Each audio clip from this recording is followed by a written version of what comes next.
주님의 교회의 그 기원에 대한 것은 저는 이제 주님의 교회는 좀 교회가 약하고 참 보잘것없고 잘 조직이 갖추어지지 않고 능력이 없었지만 주님의 교회는 분명히 주님께서 이 땅에 계셨을 때 세우셨다. 그래서 나아버립니다. 주님의 교회의 기원에 대한 믿음은 예수님께서 직접 하신 말씀에 대한 믿음이라고 저는 개인적으로 생각합니다. 그게 바로 아까 말씀드린 마태복음 16장 18장 17절 20절에 있는 말씀을 그대로 내가 믿겠다. 세 번째는 에베소서 2장 12절을 보면 이런 말씀이 있습니다. 사도들과 대언자들의 기초 위에 교회가 세워진다는 말이 나와요. 그러면 예수님의 사도들과 대언자들은 예수님의 공생애 동안에 이미 있었던 사람이라는 거죠. 그러니까 오순절 때 갑자기 그 사도가 생긴 게 아니고 오순절 이후에 갑자기 무슨 이런 어떤 대언자들이나 사도들이 생긴 게 아니고 이미 예수님이 공생애를 시작했을 때부터 사도가 시작이 됐고 대언자들이 시작됐잖아요. 그래서 주님의 교회는 이 사도들과 대언자들의 기초 위에 세워졌다라고 저는 믿기 때문에 예수님께서 계셨을 때 섰다. 교회는 이 사도들과 대언자들의 기초 위에 세워졌다. 한번 읽어보세요. 우리 소영재님만 2장 12절.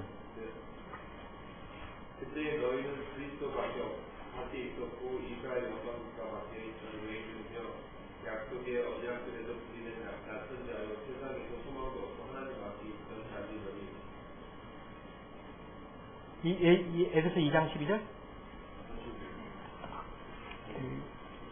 다음 장을 봅시다.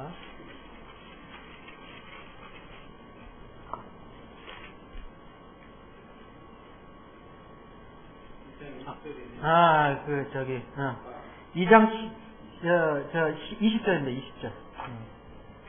또 사도들과 대언자들의 기초 위에 세워진 자들이니라. 예수 그리스도께서 친히 읍수 모퉁이 돌이 되시나니. 예. 그래서 이제 여기 19절 보면 그러므로 이제 너희는 더 이상 낯선 자도 아니요 외국인도 아니요 오직 성도들과 더불어 동료 시민이요 하나님의 집안에 속한 자들이며 또 사도들과 대언자들의 기초 위에 세워진 자들이니라. 그래서 이 대언자들과 사도들은 이미 예수님께서 계셨을 때 있었던 사람이다. 네 번째는 에베소 4장 11절 보시면 이거 에베소 교회에 지금 주시는 말씀이거든요. 그분께는 더러는 사도로, 더러는 대언자로, 더러는 복음전도자로, 더러는 목사와 교사로 주셨으니 이것은 성도들을 완전하게 하고 섬기는 일을 하게 하며 그리스도의 몸을 세우게 하려 하심이라. 이제 성도들하고 그리스도의 몸 나오는데 이 사도들이나 대언자, 복음전도자, 목사, 교사는 뭐 다음에 생겼다 하더라도 이 사람들을 언제 주셨느냐 이거죠. 왜 주셨느냐 이거예요. 교회를 위해서 주셨다는 거죠. 교회를 위해서. 이 오순절 이후에 갑자기 이렇게 주신 것이 아니고. 그리고 다섯 번째 보면 저는 이거 많은 성경학자들과 달리 생각을 하는데 히브리서 2장 12절 한번 보겠습니다. 히브리서 2장 12절.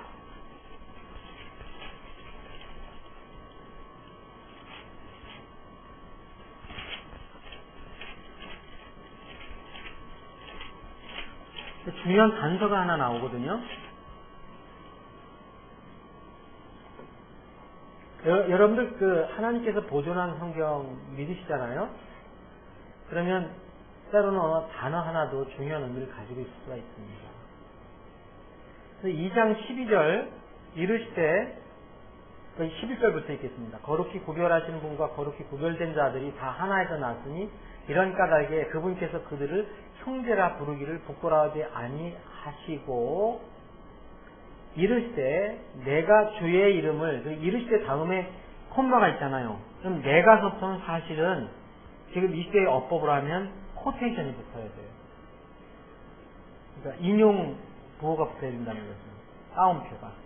내가 주의 이름을 내 형제들에게 밝히 보이고 교회의 한 가운데서 노래로 주를 찬양하리다 하시며 그랬어요. 여기 교회가 나오죠. 분명히 교회입니다. 근데 여러분 그 시편 22편 22절을 보시면 시편 22편 22절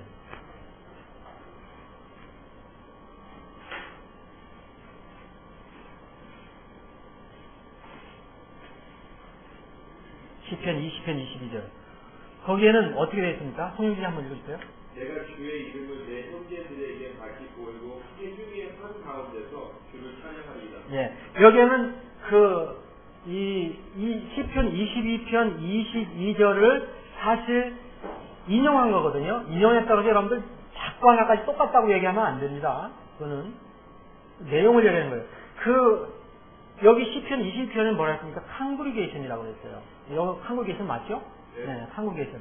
칸그리게이션이 본래 뜻이 뭐라 했습니까? 히브리 말, 그리스 말로는 에클레시아라는 뜻입니다. 에클레시아. 그래서 킹제임 성경이 1611년에 나오기 전에 그 전에 있었던 성경은 예를 들어 주네브 성경이나 제네브 성경이라든지 침대 성경이라든지 유클리프 성경이라든지 이런 성경은 다 에클레시아를 뭐로 번역했느냐?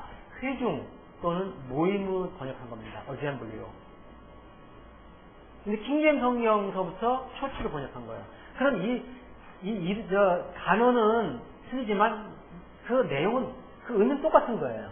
칸그리게이션으로 번역했단 말이에요. 예를 들어서 마태복음 16장 18절을 신데이나 위클리프나 제네브 성경 같은 경우에 다 아주 정확한 본문 성경 TR 이것을 기본으로 해서 한 건데 여기는 뭐냐?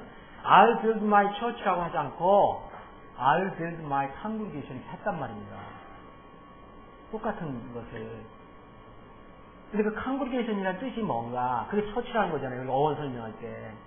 그래서 만약에 처치가 아니고 congregation이라면 사실 처치 의미, 어원 공부 많이 할 필요가 없는 거죠. 근데 요새 이제 처치가 바뀌었기 때문에 워낙 처치라는 이름이 너무 지금 오염되어 있잖아요.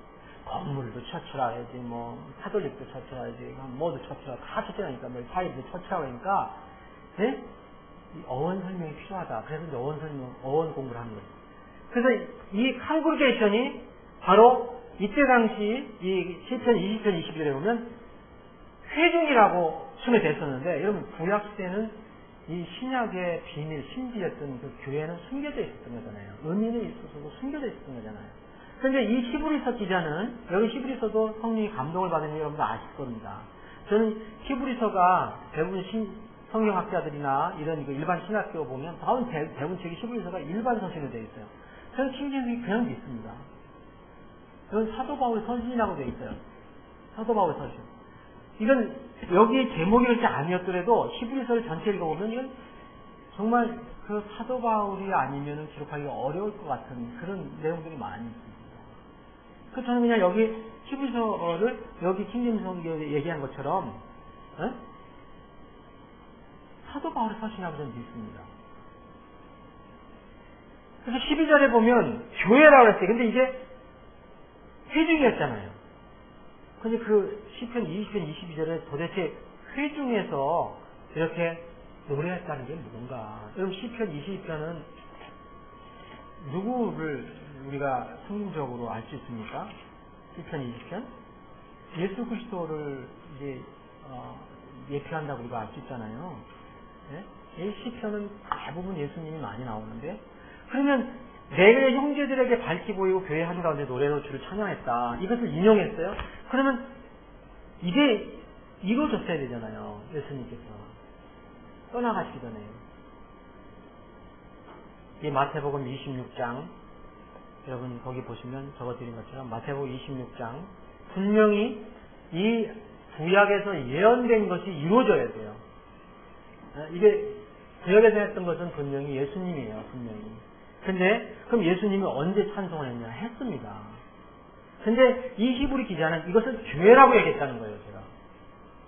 그 사람은 성경 단순히 믿는 겁니다. 신의 성경은. 그럼 그때 예수님이 계셨던 그 무리가 뭡니까?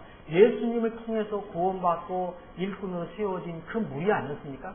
특별히 가장 기초적인 단위는 열두 사도 아니었습니까? 거기 마태복음 이 26장 30절에 분명히 찬송 한 곡을 부르신 게 나오잖아요. 마가복음 14장 26절. 이게 옛날 대언이 성취된 거란 말이에요. 근데 이걸 히브리 기자는 교회의 한가운데 했다고 그랬어요. 그냥 믿으면 되는 거잖아요. 이게 교회가 아니라 그러면 곤란하잖아요.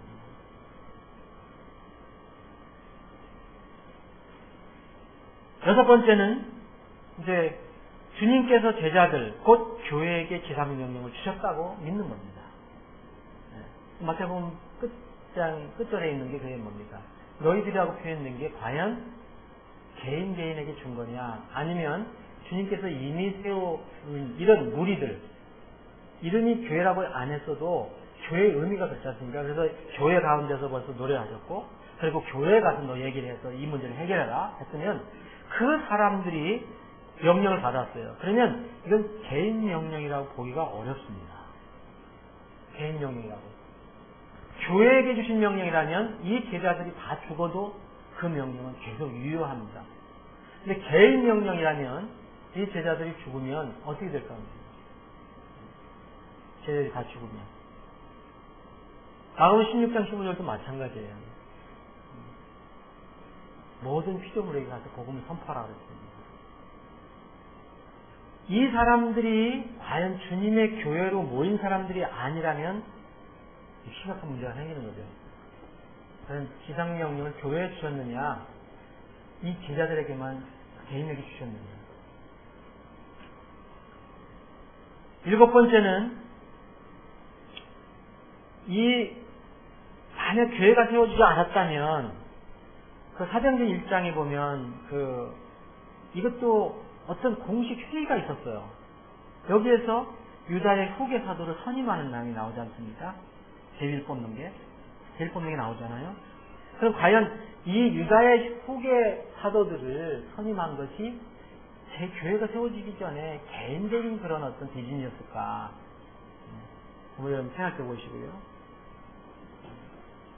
여러분, 우리는 지금 침례 성도들로서 교회에게 주신, 교회가 해야 될 규례를 두 가지로 믿습니다. 다른 거 얘는 안 믿어요. 주님의 만찬과 침례, 그죠? 침례와 주님의 만찬만 우리가 주님의 교회로, 교회의 규례라고 합니다. 이거 개인의 규례라고 생각하지 않습니다. 여러분, 개인의 규례라고 생각하는 게 있습니까? 그런데 이 두 가지 규례는 언제부터 주었느냐 이거예요. 오순절 이후에 주었습니까? 오순절 전에 주었습니까? 다 오순절 전에 시작됐습니다. 자, 그리고 흔히 얘기하는 이제 하늘의 열쇠가 있어요. 키가 나오는데, 마태복음 16장에 나오고 18장에 나오는데, 이게 저는 비록 약하고 보잘것없고 참 능력이 없었던 그 무리였지만 교회에 권위를 주신 거라고 저는 믿습니다. 교회에 권위를 주신 거다. 그래서 이게 교회의 권위입니다. 아버는 교회의 규례고 자버는 교회의 권위입니다. 바버는 주님께서 제자들 곧 교회에게 지상명령을 주셨다. 그래서 정리를 하도 이제 여러분 익숙해져 갖고서 이제 막 이렇게 해도 다 정리를 해서 집어넣으셔야 되는데, 자, 4번은 이제 교회 권위입니다. 저는 이게 분명히 개인에게 준 게 아니고 교회에게 주신 거라고 생각합니다. 마태복음 18장 같은 경우는 교회에 가서 얘기라고 했잖아요. 교회. 마지막 번 보면은 사도행전 1장 12절부터 15절까지 거기에 킹제임스 성경만 또 알려주는 게 있습니다. 킹제임스 성경만 우리가 한번 전에 살펴봤는데, 킹제임스 성경 일반 성경에서는 간단한 거지만 이렇게 지나가는 게 있어요. 간과하는 게 있는데, 거기에 1장 15절 보면 거기에 이제 12절 보면 이름이 쭉 나오잖아요. 이제 예루살렘에 어떤 한 무리가 있었어요. 무리가 있었는데 15절 보면 특히 과로가 나왔잖아요. 과로. 함께한 사람들의 이름의 수가 120이었다라고 했어요. 이름이라는 것은 네임입니다. 네임. 이것은 멤버십이 있다는 이 간접적인 증거입니다. 그러니까 명부가 있었다는 거예요. 명부가. 근데 이게 이름의 수라는 것이 저희가 없어요. 개혁성경에는. 킹제임스 성경만 이야기해주고 있습니다. 이건 분명히 교회에도 멤버십이 있다는 것은 알 수 있거든요. 디모데전서 5장에 보면 5장 9절에 보면 과부를 다루는데 디모데전서 5장 9절에 보면 과부를 다루는데 이 아주 건전한 과부만 이렇게 교회 명부에 올려서 지원하도록 이야기합니다. 그럼 교회에 분명히 뭔가 명부가 있었다는 거예요. 그게 뭐냐? 멤버십이 있었다는 건데 이 멤버십이 벌써 여기서부터 있었다는 거예요. 여기서부터. 그러면 이것이 교회가 아니겠는가? 오순절 이전에 약 120명의 예루살렘 교회에 성도 회원 명부가 있었다. 오순절 이전에 약 120명의 예루살렘 교회에 성도 회원 명부가 있었다는 것이죠. 자, 만약 오순절에 교회가 시작되었다는 것을 우리가 믿는다면 좀 설명을 드리겠는데 오순절 현장에 없었던 신자들은 어떻게 될 것인가? 만약 그때 오순절 사건의 약속만 받은 사람들이 모이지 않았는데 그 사람들은 모였는데 그때 예루살렘에 살지 않았던 그리고 특별히 그 다락방에 모이지 않았던 사람들은 그 사람들이 오순절 이후에 교회가 됐다면 그러면 거기에 참석하지 않은 사람들은 과연 하나님의 양들인가 아닌가? 이 교회를 흔히 또 뭐라 하냐면 양떼라고도 이야기하거든요. 양떼. 자, 이제 계속해서 좀 말씀을 드리겠습니다. 지금 두 번째는 이러한 이유 때문에 우리는 이 세 가지 그 이론 중에서 오순절 전에 단순히 말씀을 그냥 믿는 게 좋겠다 그겁니다. 여기에도 근거가 있고 여기도 거기들이 주장한 근거들이 있습니다. 나름대로 있는데 우리는 말씀을 그대로 우리가 다 이해를 못하더라도 말씀을 그대로 믿는다면 그게 가장 우리가 좋은 그런 그 믿음이 아니겠는가. 아까 히브리서 2장에 있는 것도 그렇고 마태복음 18장에 있는 것도 그렇고 여러분들 더군다나 킹제임스 성경을 믿는다면 예수님이 신이 세우신 교회하고 그러면 오순절은 무슨 관계가 있는가? 우리 지난 우리 첫 학기에도 우리가 봤는데 이렇게 다시 한번 정리를 해보겠습니다. 예수님께서 약속하시고 공언하신 대로 주님의 내 교회는 이미 예수님 공생기간에 세워졌다고 저는 믿습니다. 그러면 오순절과 오순절 전과 오순절 후는 이게 굉장히 획기적인 사건이거든요. 그럼 도대체 어떤 중요성이 있는 거냐 이거예요. 그 오순절이 교회가 세워지고 안 세워지고 이거 아니고 저는 이 교회에 어떤 큰 동기를 준 그런 사건이었다. 자, 초기에는 주로 유대인들 신자들로 구성된 유대인 중심의 교회였습니다. 여러분들 맞잖아요? 교회가 유대인 중심의 교회였습니다. 그래서 소수의 그리스도인도 있었지만 대부분이 유대인 중심의 교회였습니다. 여러분들이 서신서를 보면 교회가 이미 조직에 갖춰지고 튼튼하게 되어가는 것을 볼 수 있습니다. 큰 성은 목사도 세워지고 집사도 세워지고 여러 가지 전도자가 세워지고 이런 게 있습니다. 근데 서신서에 나타나는 그런 교회처럼 완전한 조직이나 틀을 갖추지 못한 교회가 틀림없어요. 오순절 전의 교회는. 근데 뭐 같은 교회냐? 유아기와 같은 교회였다. 그래서 완전한 골격과 힘을 갖추지 못한 이 교회가 주님의 약속대로 오순절날 하늘로부터 온 큰 성경에서 보니 사도행전 2장이 뭐라 했습니까? 능력을 곧 성령 충만을 받은 후 본격적으로 교회로서 기능을 수행하게 됐다는 거예요. 저는 그렇게 믿는 겁니다. 이후 대대적으로 복음이 어디 땅을 벗어나기 시작했습니다. 이제 유대인들로만 구성됐던 이런 교회에서 유대 땅을 벗어나게 되고요. 유대 땅을 벗어나게 돼서 그 후로는 명실상부한 유대인과 이방인 구별이 없어졌어요. 에베소 교회는 바로 그걸 얘기하는 겁니다, 여러분. 에베소 교회. 에베소 교회는 예루살렘 교회가 세워진, 초기 교회가 세워진 뒤에 한참 후에 있었던 교회예요. 그러니까 이미 에베소 교회는 이방 땅에 있었고, 이미 여기는 유대인과 이방인들이 함께 들어오기 시작했습니다. 그래서 거기서 강조점이 뭐냐?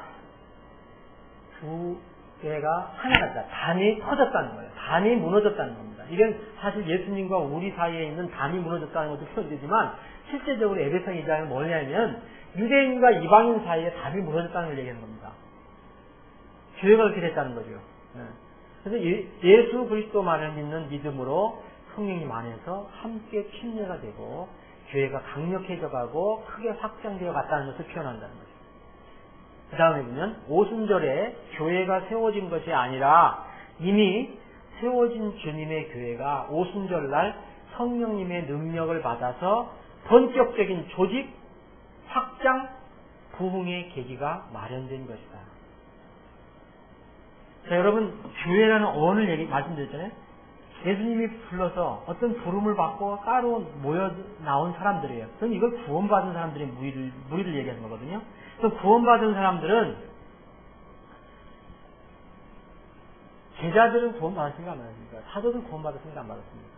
자, 거기 보면, 제자들도 오순절날 구원받은 것이 아니라 이미 구원받은 주님의 교회로서 특별한 하나님의 경륜에 의해 이날 하늘의 큰 권능을 받아 강력한 신자들, 곧 성령의 능력을 입은 교회로 변화를 받아 주님의 신실하고 강력한 증인이 된 것이다. 저는 이렇게 정리를 해보는 겁니다. 여러분들 나름대로 정리해요. 저거 꼭 동의하지 않아도 이렇게 저는 정리를 한다는 겁니다. 오순절, 거기에 이제 그 다이아몬드 표시로 오순절 교회 탄생설하고 지금 아까 말씀드린 이 예수님 공생의 기간에 수태를 갖고, 그러니까 아기를 뱄다는 거죠. 그 다음에 오순절에 이제 낳았다. 이 설도 있습니다. 근데 이 부분에 대해서 조금만 더 한번 살펴보겠습니다. 아까 우리 좋은 질문을 하셨는데,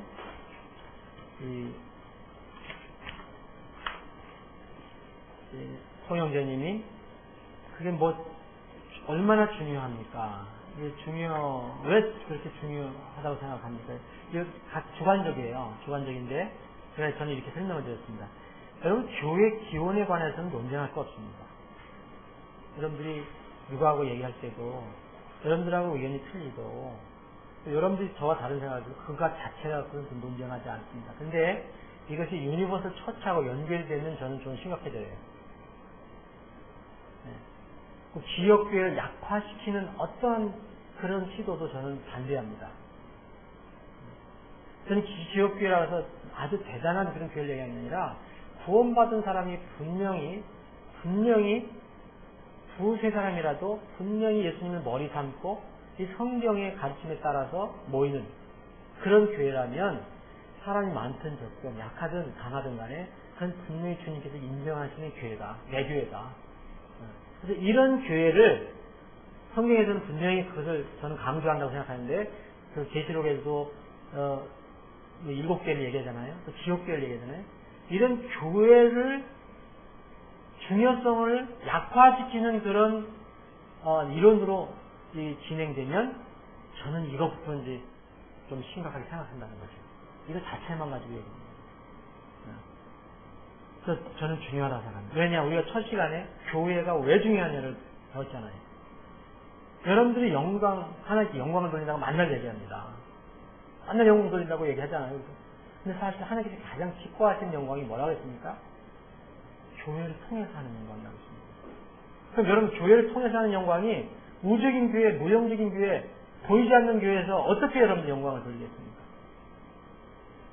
에베소서는 그 분명하게 에베소 교회 성도들에게 얘기합니다. 에베소 성도들이 그 편지를 받았을 때, 우리는 상상적인 그런 교회라고 생각하지 않았을 겁니다.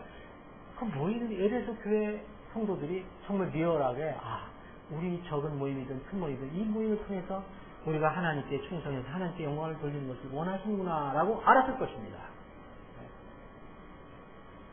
자, 그래서 교회의 기원에 관해서 조금 더 여기 저기에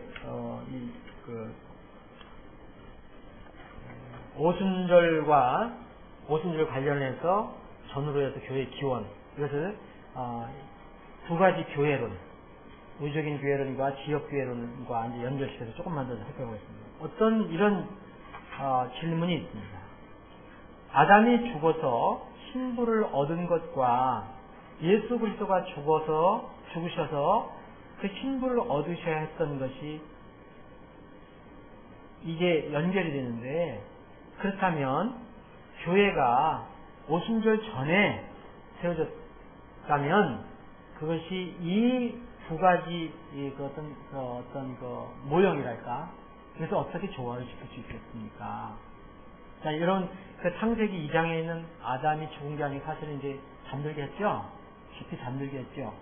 그래서 이제 그 가지를 빼서 이제 그 이불을 만들었는데, 이걸 이제 영적으로 우리가 적용해 보면 분명히 아담이 이제 첫 아담이었지만 둘째 아담의 모형을 하고 생각한다면 그 아담이 깊이 잠들었다는 것은 죽음을 의미한다고 볼 수도 있고요.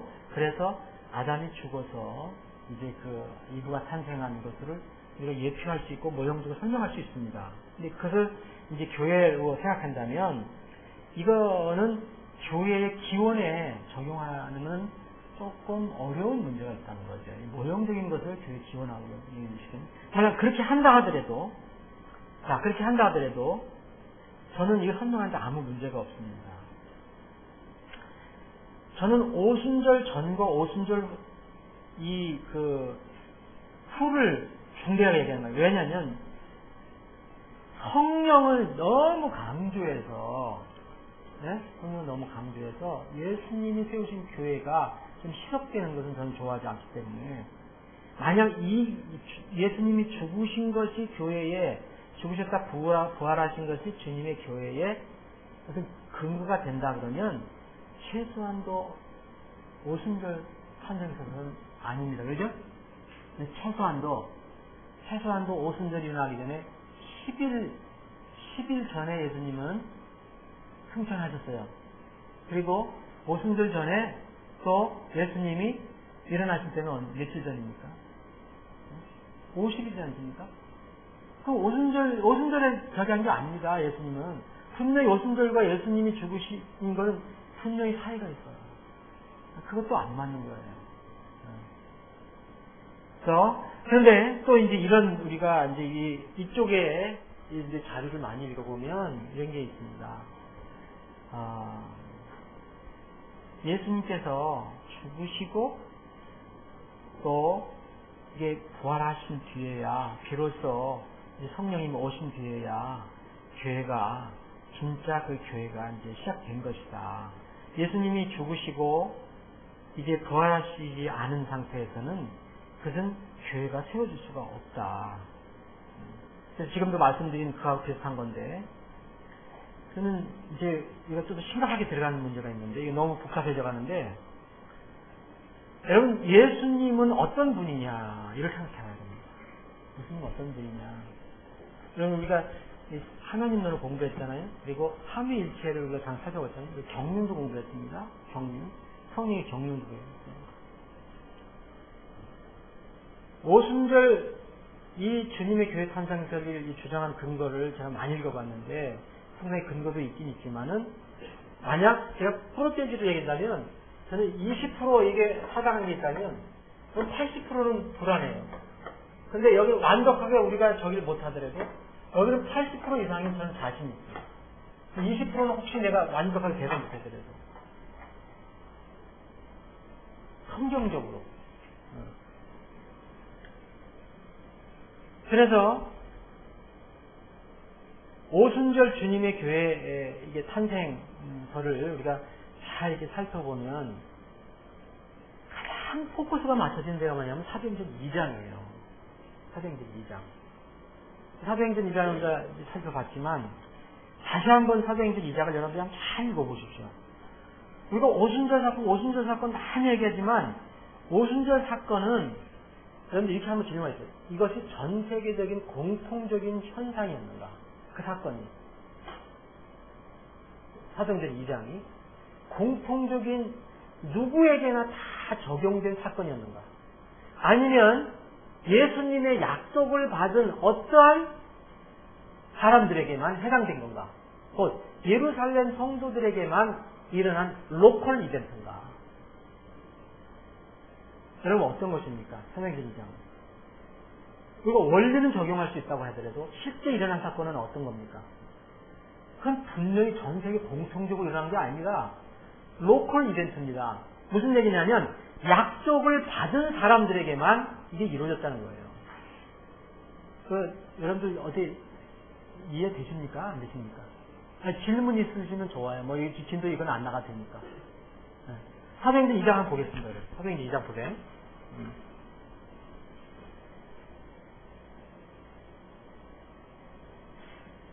사도행전 2장에 이게 보면 사도행전 2장 1절에 오순절 날이 충만히 임하였다고 그랬어요.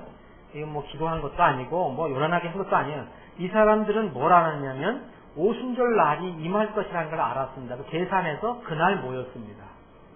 2절에 보면 그 모인 뒤에 하늘에서 일방적으로 이런 사건이 일어난 겁니다. 여기에 있었던 사람들은 누구냐는 겁니다. 여기 있었던 사람들은 예루살렘에 있었던 모든 신자였느냐? 아니면 최소한도 예루살렘에 있는 신자들만 다 모였다 해도 120명 모였다면 그러면 예루살렘 이외에 거기 예수님과 제자들은 수없이 많이 다녔어요. 여러분 유대 무슨 사마리아 그 뭐 온갖 다 돌아다녔잖아요. 그래서 제자들이 가지고 다니는 게 뭡니까? 복음을 전하는 것도 뭐예요. 그죠? 그래서 분명히 제자들이 뭐였어요? 복음을 전했다고 했잖아요. 분명히. 복음을 전해서 돈 많은 사람이 생겼잖아요. 그럼 이 사람들이 여기 다 모였습니까? 예루살렘에? 다 모였습니다. 이 오순절 사건은 전 세계적인 공통적인 현상이 아닙니다. 이거는 뭐 어떤 사람에게 해당되냐면 누가복음 24장을 보시면 누가복음 24장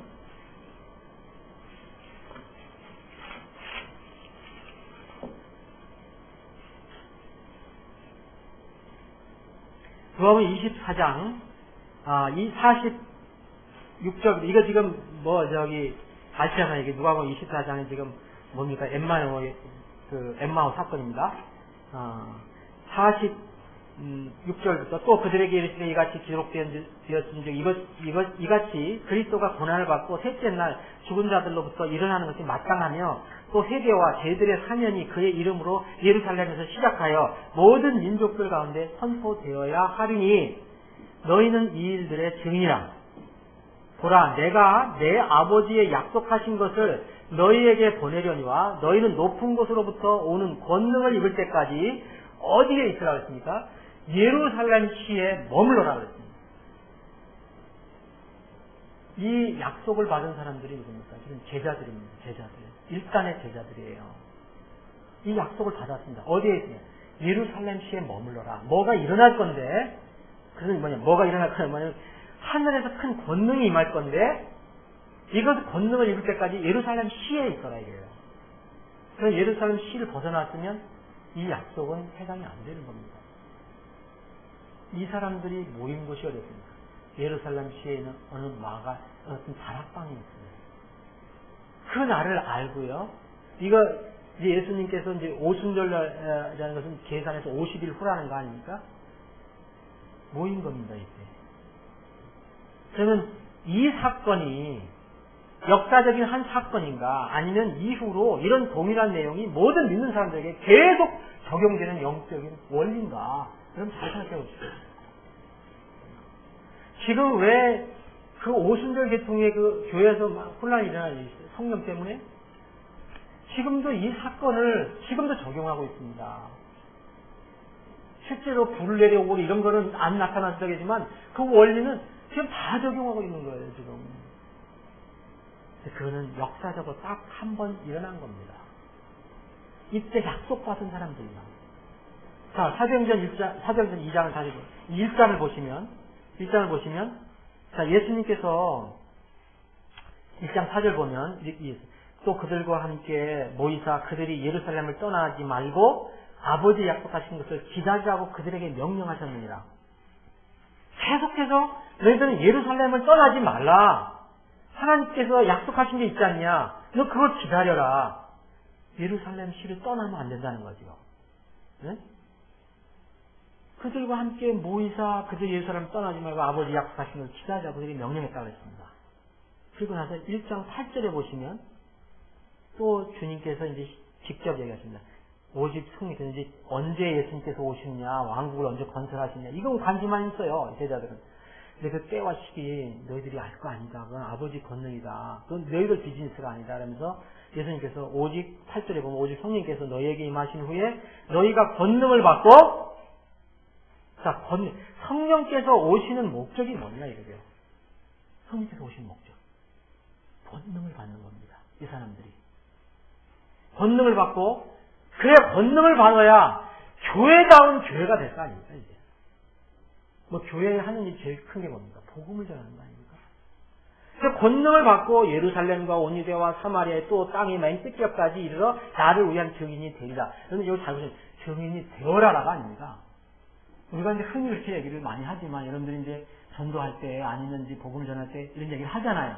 여러분 잘 보시면 이건 되어라가 아닙니다. 되리랍니다. 이건 대언이에요. 대언. 이루어질 겁니다. 이루어질 겁니다. 이건 뭡니까? 예루살렘시만 떠나지 않으면 자동적으로 이루어질 겁니다. 되리라고 했지 않습니까? 그래서 사도행전의 2장에 보면 이 사람들이 모인 거예요. 이 사람들은 한번 기도한 것도 아니었어요. 기도 한번 하지 않았습니다. 약속의 말씀만 믿고 그날 모인 거예요. 그랬더니 하늘에서 갑자기 이런 사건이 벌어진 겁니다. 약속하신 것을 이루신 거 아니에요. 권능이 어떻게 왔느냐? 바로 이렇게 온 겁니다. 성령님이 임하신 거예요. 성령님이. 그래서 왜 이 사도행전 2장이 어떻게 일어났고 이것은 무엇을 의미하는가를 성경 그대로 우리가 이해해야지 자꾸 오순절 계통에서 얘기하는 것처럼 생각하면 자꾸 어려운 문제가 생긴다는 거예요. 그러면 사도행전 2장에 있었던 이 오순절 날이 이제 했을 때 결론이 뭡니까? 이 제자들에게 성령이 임하셨는데 결과가 뭡니까? 능력을 입은 거거든요. 그걸 어떻게 표현하냐면 성령 충만으로 표현했습니다. 성령 충만. 이게 성령 충만이 능력을 입으니까 보세요. 막 언어도 다른 방어도만 하고 이제부터는 겁이 없어지는 거예요. 여기 막 얘기하잖아요. 막 다른 사람들 조롱하고 막 그래도 다 이때부터 이제 놀라운 일이 벌어지기 시작하는 겁니다. 놀라운 일이 벌어지기 시작하는 거예요. 주님께서 약속하신 겁니다. 그런데 여러분 여기서 성령 충만한 그때 상황을 그 능력을 받은 사람들이 과연 저기 만약 사마리아에 있었던 어떤 구원받은 사람들에게 똑같이 경계했을까? 저는 그렇게 생각하지 않습니다. 이 약속을 받은 사람들이 그 약속을 믿고 따랐을 때 왔습니다.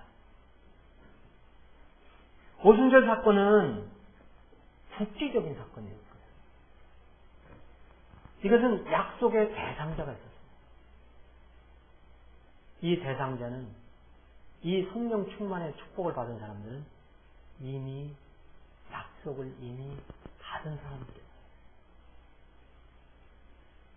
그 당시 예루살렘 교회에도 유대에도 교회가 있었고요. 사마리아 지방에서도 구원받은 사람들은 어디에도 있었어요. 그런데 너무 힘이 없었던 사람들이었죠. 능력이 없었으니까.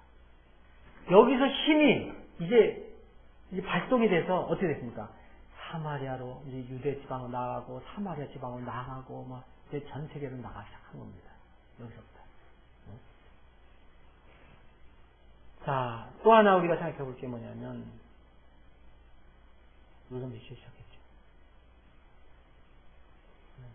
또 하나 생각해 볼 게 뭐냐면 자, 이런 그 오순절 후와 또 이 성령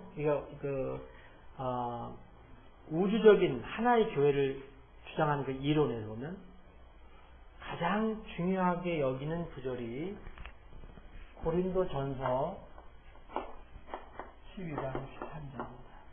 이거는 좀 쉬었다가 하겠습니다.